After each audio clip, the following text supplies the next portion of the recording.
Guys back to mini blog. তো একদম রাস্তা দিয়ে ভিডিও শুরু করছি। তো রেডিওতে এতটাই দেরি হয়ে গেছিলো, তারপরে পাড়াদির সাথে দেখা হয়ে গেছিলো, তো তাড়াতাড়ি করে টোটোয় উঠে পড়েছিলাম।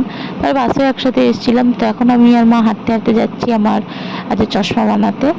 তো এতটাই লেট করে ফেলেছিলাম যে খেতেও ভুলে গেছিলাম। তো এখানে একটু বিস্কুট আর ফ্রুটি খেয়ে নিয়েছিলাম। তারপরে এখানে আমি চশমা দেখছিলাম, তো আমি এই দুটো চশমা সিলেক্ট করেছি। তো চশমার কাঁচ লাগাতে একটু দেরি হবে বলে পাশে একটা ঝিলেতে মা আর আমি এসে বসেছিলাম। তো মা এখানে আমাকে একটু ফলও খাইয়ে দিচ্ছিল। তারপরে আমি এখানে বসে একটুখানি ফটো তুলছিলাম, আর মা ওখানে বসে বসে ফোন দেখছিল। তারপর আমাদের চশমা নেওয়া হয়ে গেছে, এখন আমরা বাড়ির দিকে যাচ্ছি। তো যেহেতু দুপুর হয়ে গেছে, খিদেও পাচ্ছিলো, তো এখানে আমি ডাল বড়া আর আলু ভাজা নিয়েছি, কারণ আজ সোমবার, আমি বাইরে কিছু খেতেও পারবো না।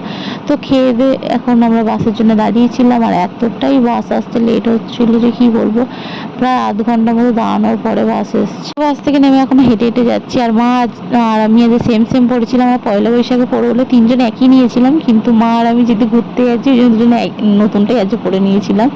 তারপরে এখানে প্রচণ্ড গরম লাগছিল বলে একটু আইসক্রিম খেতে খেতে বাড়ির দিকে যাচ্ছিলাম। তো চলো, তো বাড়িতে এসে দেখছি ভাই আমার জন্য পেপসি এনেছিল, তো ওটা খেয়ে তারপরে প্রচণ্ড ঘুমিয়েছিলাম। তো এখন যাচ্ছিলাম আমি জিমেতে। তো আমি জিমে চলে এসেছি। তো জিমে এসে কিছু ওয়ার্কআউট বাকি ছিল, তো সেইগুলোই করছিলাম। তো আমার জিম কমপ্লিট, এবার আমি বাড়ির দিকে যাচ্ছিলাম। তো চলো বাড়ি যাই। আর বাড়ি আসার সময় পড়ছিল বৃষ্টি, তো আমি বৃষ্টির মধ্যে ছাতা ঘোরাতে ঘোরাতে বাড়ি চলে এসেছিলাম। তো টাটা।